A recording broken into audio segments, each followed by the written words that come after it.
Chapter 16 Scars of Darkness. A few hours earlier on the Mantis. Annika's point of view. I woke up a bit groggily after that dinner Grease made. Talk about a food coma. Guys, I've got some bad news, Varlo began. What's wrong? I replied. It's about Cal. He's done something to his friend, Seer. I don't know how, but we need to go to Moraband and find her first before it's too late. Where is he? Said Marin. Gone. He tried attacking me when I talked to him, but he swung his lightsaber at me and almost killed me. He fell in one of the escape pods and I accidentally hit it, so it launched him who knows even where. You did what?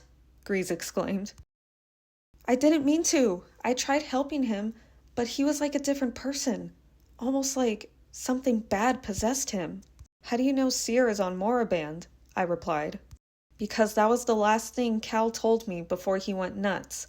If we don't act now, she could be dead before we know it, Varlo argued. Okay, I'll set the course for Moraband, Grease replied. Time skip. Present time. Grease and Marin stayed inside the Mantis while Varlo and I explored more of the temple. This place gives me the creeps, I began. I know, but we gotta keep moving. The sooner we find Seer, the better, Varlo replied. Varlo and I came across some sort of chamber, but it wasn't comforting. As much as I wanted to leave, Varlo and I continued to investigate. In the center of the chamber lied a table with cuffs on it. Now I knew it was some sort of torture chamber. Varlo, can we please leave? I don't think Seer is in here. I felt something pull my entire body back like a magnet. My arms were suddenly strapped onto the table. A few figures walking out of the shadows slowly began to appear. Varlo quickly turned around, pulling his blaster out. He fired at the figures multiple times until they collapsed. Varlo ran over to me and tried breaking the cuffs, but it was no use. Well, one easy part is down, he joked lightly. This isn't funny, Varlo. You're right, but seeing how gullible you are is. Oh, Annika, did you really think I wouldn't figure it out? Varlo, what's gotten into you? Nothing at all. You know, I really liked you until this guy, Cal, came along, so I did the only thing I could. He chuckled sinisterly as a wide grin began to grow on his face. Varlo, how could you? Because he got in my way. And not only did I have to deal with one Jedi, I'm dealing with two, he added. I overheard your little conversation with him, Annika. You, a Force sensitive? No wonder you bonded with Cal so easily. Such a shame that he's dead now. He's not dead. You're lying. You won't get away with this, Varlo. I felt my blood boil as I struggled against the restraints. How could I have been so blind? This whole time, the Varlo I once knew was nothing but a persona. I felt his fingers grasp my chin, forcing me to look at him. The name is Zorix, by the way. You'll see things my way in time. One day. I watched as he pulled his lightsaber out. My body trembled in fear as I saw the red blade illuminate. Don't worry. You'll be with your dear family soon enough, Annika. Get away from her! A voice cried out. Zorix and I both turned our heads in the direction of the voice. My heart skipped a beat as I smiled in relief.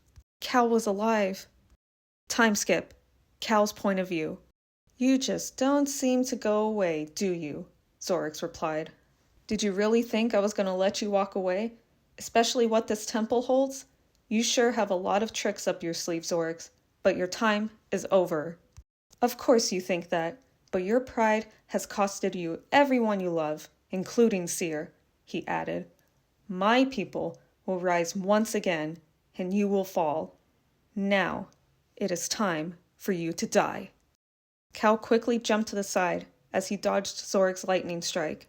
Shortly after the shock, Zorix swung his lightsaber upwards towards Cal to throw his rhythm off, but Cal remained one step ahead. Zorix used the Force to push Cal back, knocking him off balance.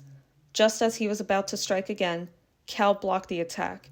However, Zorix wasn't going easy this time and fought even more aggressively. He was determined to dispose of the Jedi. Even worse, he found Cal's weak spot and pressed his foot against his wound. Cal cried out in pain, struggling to push Zorix off, but he wouldn't budge. Cal watched as Zorix pointed his lightsaber down to him, but something hit Zorix at full force, across the face, knocking him down. Cal turned his head to see that BD-1 had freed Annika from her restraints. She was holding a rock, ready to throw another at Zorix. Cal quickly got back up on his feet as he stood in front of Annika, shielding her from Zorix. Cal pushed Annika to the side once he saw the lightning blast from Zorix's fingertips. Cal's body felt paralyzed due to the impact, and he collapsed. When he stopped, Cal felt very little energy left to even lift his body up, but a voice in his head told him to push forward. He felt his legs getting wobbly as he stood up, now facing Zorix, once more. "Stubbornness is your weakness, Cal. And your lust for power is yours," I fired back. Cal took a deep breath and ignored all of the distractions, keeping his focus only on Zorix. "Trust only in the Force," I whispered to myself. I watched as Zorix shot another bolt of lightning at me, only this time I managed to block it with my hands and absorb the energy. "That's impossible!" Zorix gasped. I was overwhelmed with how much energy I consumed, but resisted breaking the ability. I shot the lightning back at Zorix, which caused him to get electrocuted instead. He was thrown back forcefully, slamming into the wall. I desperately looked for my lightsaber, but had no idea where it was. Zorix yelled in anger as he charged towards me again, until I noticed a flash of blue plunge through him. Annika was holding my lightsaber.